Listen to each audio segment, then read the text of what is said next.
और जो सतत देवों की साधना में लगा रहता है वो भारत है। भा का अर्थ होता है ज्ञान, लेकिन कोई सामाजिक ज्ञान नहीं, भूगोलिक ज्ञान नहीं, वैज्ञानिक ज्ञान नहीं, गणित का ज्ञान नहीं, पारिवारिक ज्ञान नहीं, बाल बच्चे का ज्ञान नहीं, हावड़ा ब्रिज में कितने नट लगे हैं उसका ज्ञान नहीं, कोई राजनीतिक ज्ञान नहीं। ज्ञान देवत्व का ज्ञान, देव का ज्ञान। और भा का अर्थ होता है ज्ञान, शुद्ध ज्ञान, आत्मज्ञान। वैसे तो ज्ञान की परिभाषा ही वही है, जो अपने आप को जानने का प्रयास करे, वही सच्चा ज्ञान है। भा ज्ञान, प्रकाश, और रत का अर्थ होता है रति रहना, जो सदैव प्रकाश की ओर जाने की चेष्टा करे, जो सदैव ज्ञान में रत रहे, वही भारत है। धन्य है भारत भूमि की धरा, और धन्य है आप और मेरे जैसे लोग जो इस पावन सृष्टि में जिनका जन्म हुआ। सच कहता हूं, इस पूरे ब्रह्मांड मंडल में यदि सबसे कोई उत्कृष्ट भूमि है तो वो भारत की भूमि है, क्योंकि यही वो भूमि है जहां राम आए, जहां कृष्ण आए, जहां बुद्ध आए। यही वो भूमि है, सदैव पावन भूमि रही भारत की भूमि। यही तो वो भूमि है जहां महावीर आए, महावीर। यही वो भूमि है जहां गुरु नानक देव आए, बड़ी पुण्य भूमि। ये वो भूमि है जहां सदैव सत्य, प्रेम और करुणा की पुकार करती है, सदैव सत्य, प्रेम और करुणा। इसीलिए तो यहाँ के साधु महात्मा फक्कड़ दिखने में दिखते हैं, लेकिन बड़े ओजस्वी, तेजस्वी। देवियों सज्जनों, वो साधु अपने रास्ते पर लेटा हुआ है, सिकंदर आता है, कहता है बाबा हट जाओ। अरे तेरे डर नहीं लगता? मैं राजा हूँ, महान शक्तिशाली राजा हूँ, हट जाओ अपने मेरे रास्ते से। बाबा कहता है ना ना, मैं किसी के मार्ग में नहीं आया, और हटना है तो तू हट। और साधु के हाथ में एक चमकीली वस्तु है, उस चमकीली वस्तु को वो खेलता रहता है। खेलते खेलते कहता है अरे बाबा तू नहीं हटता, कोई बात नहीं, ये तेरे हाथ में क्या है? साधु कहता है तू मेरी बात समझ ना पाएगा राजा, क्योंकि तुझे बड़ा गुमान है। तू कहता है तू द ग्रेट है, तू कैसा ग्रेट है राजा? बता तू यहाँ क्या करने आया है? राजा कहता है कि अरे बाबा तू मुझे जानता नहीं, मैं द ग्रेट अलेक्जेंडर हूँ, सिकंदर हूँ। मेरे नाम को सुनकर दूर दूर व्यक्ति कांप जाता है, कोई राजा मेरे सामने टिक नहीं पाता। बाबा मैं द ग्रेट सिकंदर हूँ, क्या कर दिया है? सिकंदर कहने लगा कि मैंने पूरे विश्व पर विजय प्राप्त की है, संपूर्ण राजाओं को परास्त किया है, तो अब मैं भारत आया हूँ। क्यों? अब मैं भारत पर भी विजय प्राप्त करूंगा। फिर क्या करेगा राजा? राजा कहता है फिर क्या? अब मैं पूरा विश्व विजयी बन जाऊंगा, विजिताश्व बन जाऊंगा। विजिताश्व, विजिते अतीताश्वानि गृहेषु, जो विजिताश्व बने, इंद्र विजिताश्व बन गया, संपूर्ण विश्व पर उसने विजय प्राप्त करी।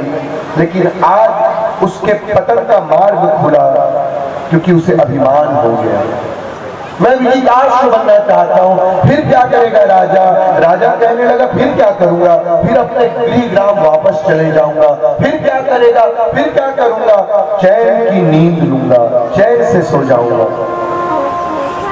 अरे राजा, इतना उत्पात मचाने के बाद तू घर जाएगा, वहां चैन से सो जाएगा, तो तूने इतना उत्पात क्यों मचाया? राजा कहने लगा कैसी बातें करते हो? अरे मैं सही कहता हूँ। अरे तुमने इतने खून की नदियां बहा दी, क्यों? राजा थोड़ी देर के लिए शांत हो गया। साधु कहने लगा राजा, यदि संपूर्ण विश्व को विजय प्राप्त करने के बाद तू वापस घर जाना चाहता है, चैन की नींद सोना चाहता है, तो आना मेरे साथ सो जा।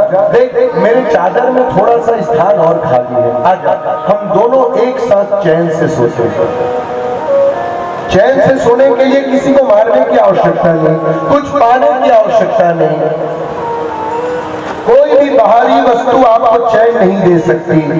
सच कहता हूं, कोई भी बाहरी वस्तु आपको चैन नहीं दे सकती।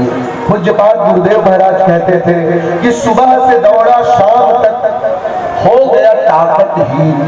सुबह से दौड़ा है, शाम तक दौड़ रहा है, ताकतहीन हो गया और थक कर गिर गया मार्ग में 2 गज मिली जमीन। थक कर गिर गया, केवल 2 गज जमीन मिलती है। और सच कहता हूं देवियों सज्जनों, इसे फिलॉसफी की बात न समझना, हम सबके अनुभूति का विषय है।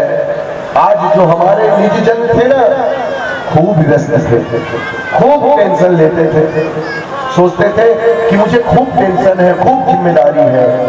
देखिए आज भस्मीभूत हो गए और एक दीवार पर जाकर चिपक गए और कुछ नहीं, कोई काम नहीं अटकता। दुनिया के जो मजे हैं हरगिज ये कम न होंगे, चर्चे वही रहेंगे, अफसोस हम न होंगे। सोचना है, खूब सोचना है। राजा कहता है साधु तू बात तो ठीक करता है, लेकिन ये तेरे हाथ में क्या है बताना, ये चमकीली वस्तु तेरे हाथ में क्या है। साधु कहता है राजन, ये चमकीली वस्तु के बारे में तू समझ ना पाएगा। क्यों, मुझे बताओ।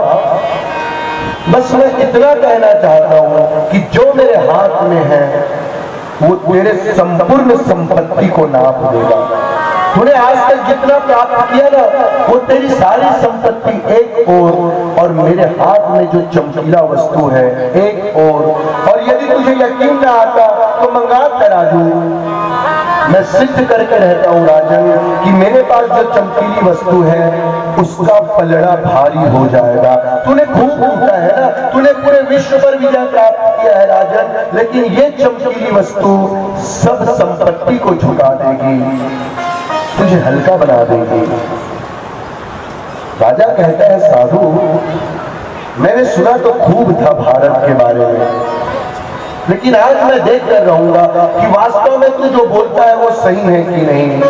अपने सारी संपत्ति को राजा मंगाता है, बड़ा तराजू मंगाता है, एक पलड़े में राजा अपनी सारी संपत्ति को रख देता है और जैसे ही साधु वो चमकीली छोटी सी हल्की वस्तु को दूसरे पलड़े में रखता है, अचानक वो पलड़ा भारी हो जाता है जो चमकीली वस्तु संत के हाथ में थी। राजा को बड़ा आश्चर्य होता है। राजा कहता है साधु मुझे बात समझ नहीं आई। अरे ये तो दिखने में हल्का है, बड़ा साधारण सा दिखता है, लेकिन ऐसे कैसा हुआ कि मेरी सारी संपत्ति ऊपर उठ गई, तेरा एक चमकीला वस्तु झुक गया। साधु बैठे हुए अपने हाथ में धूल लेता है। देखिए सिद्धांत को समझने के लिए दृष्टांत की आवश्यकता होती है। ये कोई साधारण दृष्टांत नहीं कि बस आपने केवल सुना एक कान से और दूसरे कान से निकाल दिया। देवियों सज्जनों, ये तो ऐसा सुनो कि बस एक कान में प्रवेश करे और कर्ण विवर के द्वारा प्रवेश करके हृदय मंदिर में जाकर अटक जाए। सच कहता हूँ जीवन भर के लिए बस वही थम जाए, कभी आगे ना बढ़े तो जीवन में अमूल चूल परिवर्तन होगा। नित्य परिवर्तन की चेष्टा करेंगे, एक दिन ऐसा होगा कि आपका जीवन विशुद्ध हो जाएगा। नित्य बहारी करेंगे तो एक दिन विशुद्ध हो जाएगा। साधु अपने हाथ में धूल लेता है और जैसे ही हाथ में धूल लेता है उस चमकीली वस्तु को दे मारता है, अचानक चमकीली वस्तु उठ जाती है और साधु का संपत्ति भारी हो जाता है।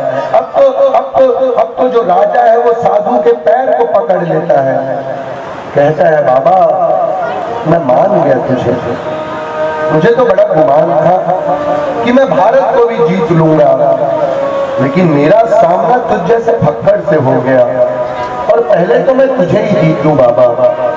बताओ ना बाबा ऐसे कैसा हुआ, ऐसे कैसे हो गया कि अभी तेरी चमकीली वस्तु नीचे झुकी हुई थी, अचानक तूने धूल फेंक कर मारा और आज मेरी संपत्ति भारी हो गई। मुझे बताओ ना बाबा। तूने ये कैसे किया? साधु कहता है राजन मैंने कुछ नहीं किया, बस ये सच्चाई का दर्शन करा दिया। मैंने तुझे सत्य दिखाया राजन, और तूने सत्य देखा, तू चमत्कृत हो गया। और जिस दिन सत्य आपके सामने खड़ा हो जाएगा, सच कहता हूँ जीवन में चमत्कार हो जाएगा। सत्य ही तो चमत्कार है। साधु कहता है राजन ये और कुछ नहीं, ये तेरी और मेरी दृष्टि है। ये दृष्टि ही तो है, ये तेरी मेरी आंख है। आंख जब तक के निर्मल है ना, इसमें कोई विकार नहीं है, कोई धूल नहीं है, तब तक दुनिया की सारी संपत्ति हल्की नजर आती है। सारी संपत्ति, जब तक ये आंख में कोई विकार नहीं, लेकिन जिस दिन धूल आ जाता है ना राजन आंख में, उस दिन आपको संपत्ति बड़ी लगती है। दूसरों के यहाँ डाका डालने का आप सोचते हैं, आपको लगता है वो दाऊ है, वो दीवान है, वो ठाकुर है। मैं कैसे उसके संपत्ति को हासिल कर लूं, कैसे लूट लूं, कैसे छीन लूं, कैसे किसी को मार के मैं सारी चीज हड़प लूं। बस दृष्टि में धूल आता है ना तो संसार बड़ा लगने लगता है। धन्य है वो संत महात्मा जो एक कंदराओं में जाकर बैठते हैं और खुद जो तपस्या करते हैं, जगत कल्याण की दुआ करते हैं, जगत के कल्याण के लिए न जाने कैसी कैसी तपस्या करते हैं। दृष्टि को सुधारो, और वो दृष्टि तो यही सुधरेगी। ये औषधालय है, यही औषधि है और यही वैद्य है।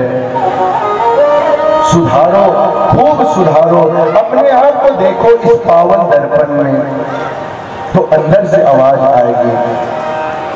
केवल 3 बातें हमारे जीवन में हो। क्या?